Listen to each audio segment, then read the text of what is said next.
In this video I will be showing you everything I've learnt about the Glide Gear TMP100 teleprompter since it landed on my doorstep 3 weeks ago. From unboxing it right up to this moment as I use it to film this video, explaining what it is, what it does and all the key features. I'll also give you my overall impression of using it with my Sony ZV1 vlogging camera. So, what is a teleprompter and how does it work?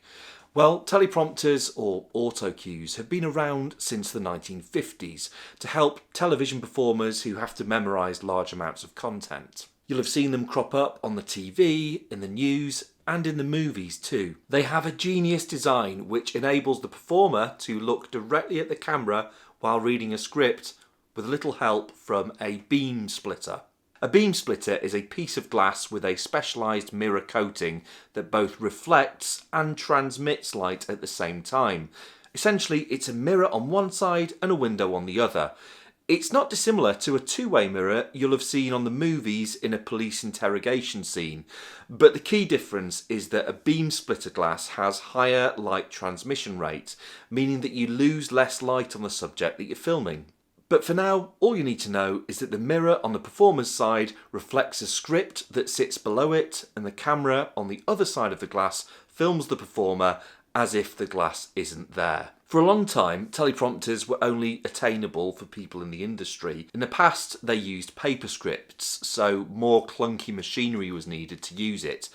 But with digitisation and increased consumer demand from content creators, you can now get compact units like the TMP100, which are designed for use with tablets and smartphones and a variety of prompting apps. I'm going to talk more about the Glide Gear TMP100 in a few seconds, but before I do, just so you know, there is a link to this product in the description below if you decide you want to buy one for yourself. It won't cost you anything extra, but as an Amazon associate, I will earn a small commission. Let's get back to it. The TMP100 is a mid-price teleprompter, coming in at $200 US or £150 sterling. From the research I've done, it seems to be regarded by many in the industry as the best you can get for the money. It has a 10-foot reading range, can take an infinite number of DSLR and mirrorless camera sizes, and for the script will accommodate both a phone or a tablet of up to 10.5 by 9.5 inches. You can then download a teleprompt app for your device, and there are tons of options out there for both Apple and Android. And if you stick around, I'll talk about a couple that I've tried out. The first thing I noticed as it arrived was how heavy the box was. Including packaging, it came in at a hefty 2.5 kilos in a box that measured 365mm square and 120mm deep. To me, this weightiness was an indicator of good quality before I even saw the equipment inside.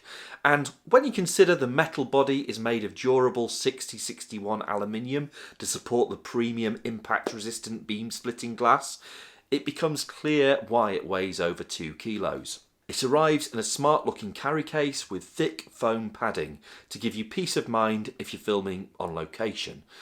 Admittedly, the bag itself doesn't feel of premium quality, but considering the Amazon description says protective carry case not included, the fact I got one at all was an unexpected bonus. And the foam seems to be plenty thick enough to protect the equipment inside from accidental droppages. The TMP100 is collapsible, and when you first receive it, you'll find it in its collapsed state. Assembly is fairly straightforward and no tools are required. If you're anything like me, I'm generally not a big fan of written instructions and prefer watching a video. So here goes. Underneath the bottom plate, you'll find a series of mounting threads or tapped holes of both 1/4 20 and 3/8 16 sizes. Simply remove the quick release plate from your tripod and screw it in.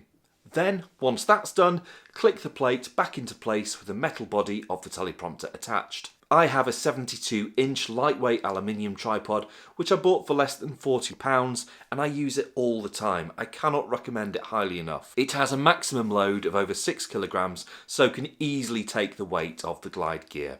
Check out the link in the description below. The next step is to angle the glass to around 45 degrees and use the screws on the side to fix it into place. Then take the shroud and attach it to the frame with the Velcro strips. There is a slightly fiddly zip to contend with, but it's no major drama. Then it's time to attach the camera. You'll find a screw thread poking through the top plate which moves back and forth. Ideally, you want your camera as close to the glass as possible without touching it. That way you'll avoid getting the corner of the frame in the shot. Take your camera, place it over the thread and screw into place from underneath. This bit can be tricky as you can't see where the screw meets the hole, and a tip I'd give you is not to screw it in tight until you're happy with the position of the camera, as you won't be able to move it once it's fully tightened. The Sony ZV1 has an automatic retractable lens, and that makes this a little tricky for the next part, because as you try to tuck the hood under the lens, or even once it's in place, it can suddenly retract without warning, especially on playback setting, and this is a little bit frustrating. The camera is also really small, which adds to the trickiness. I've found the best thing to do is, once you're happy with the position of the camera and you know that the lens isn't going to hit the glass, turn the camera off, get the bottom of the hood as low as possible and as close to the camera as possible, and spread it out wide to create a clear path for the lens to extend. Then turn the camera on before tightening the hood. I like to use an external RØDE microphone on my ZV1, and normally I'd seat this on top of the camera. But with a teleprompter setup I can't do this because the hood would get in the way, and even if I could, the glass acts as a barrier to the microphone and is likely to affect the sound quality. However, there is a handy bracket which fixes to the side of the unit and is just the right size to rest my mic on. If I was more sensible, I'd probably get a bit of electric tape to secure it properly, but I'm not that sensible. Now I'm filming with the teleprompter, I can no longer see the onboard ZV1 monitor display, so I use the tap hole on the opposite side of the microphone to rig up a makeshift monitor with my phone using an app called X Monitor. That monitor solution didn't work as well as I was hoping. In the end, I used my laptop as the monitor, and I've just got that sat slightly to the left and behind of the teleprompter, actually on my desk, elevated with a stool as a makeshift solution. In the future I might have something a little more high-tech. Another thing that becomes a bit trickier is to reach the controls of the camera when you're in front of the setup and the camera's behind, but I kind of got used to this now. I did try to use the Sony Imaging Edge mobile app, but this only seemed good for taking photos, not video. So now the main unit and camera in place, it's time to bring in your phone or tablet by pulling out the extendable bracket and seating your device on top, and then pushing it back in once secure. You'll then need to download a prompting app so that you can see your script reflected in the beamsplitter glass. The two apps that I've tried out so far, having done a little research, are the Nano Teleprompter and Prompt Smart Pro. The Prompt Smart Pro uses voice track speech recognition via the microphone on your device. It detects what you're saying and then it moves the scripts along once you've said it. It sounds great in theory, but the two issues I've had with this is, firstly, even at close range when I'm speaking quite loudly, the app doesn't always work as designed and seems not to hear my voice. And this leads to me having to repeat myself and even speak louder to make it respond. Also, because it's tracking your voice in a start-stop manner, it's almost too in tune with what you're saying now rather than what you need to say next. The app I prefer of the two is the Nano Teleprompter. Although this doesn't have the fancy speech recognition, it is an excellent app. And with the Nano, you'll have your full control over your script, as you're able to change the scrolling speed, the size of the text, and do a lot of formatting like line spacing, underlining, and all that good stuff. You can easily paste a script you've already written and then make any changes you want on the fly. So, setting up the equipment is easy enough, but I've found that using it effectively to get good end results requires a bit more work and practice. So, here's 4 tips on what I've learnt so far in my short time of using this teleprompter as a newbie. Number 1, it's called a teleprompter or an autocue for a reason. It's there to remind you of what you knew you were going to say anyway. If you're a slave to it and you're trying too hard to follow the script, rather than imagining you're speaking to a person behind the camera, I think it comes across a little bit unnatural.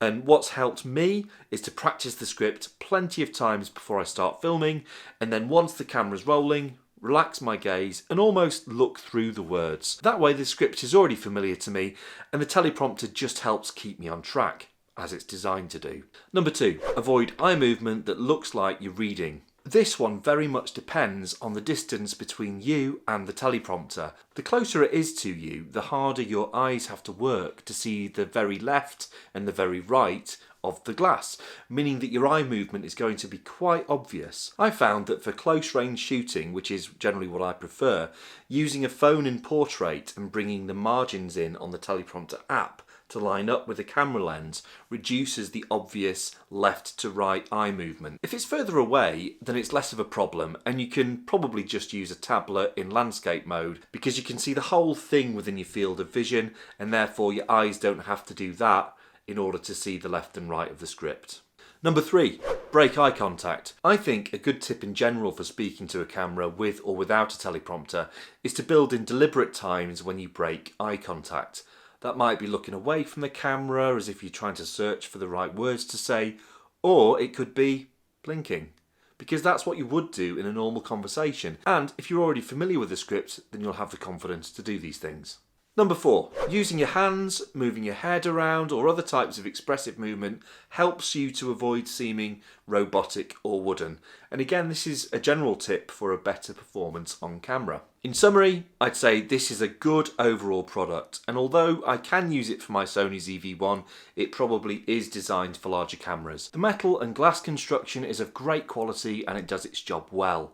Little niggles for me are the fiddliness of the zip on the hood, and the fixing to attach the camera to the plate just seemed a little cheap to me and could have been better executed. Other than that, I'm glad I bought this product and would happily recommend to other people. Well, thank you so much for watching, and if you got value out of this video, then please do hit that subscribe button so that you can see more content like this, and I'll see you in the next one.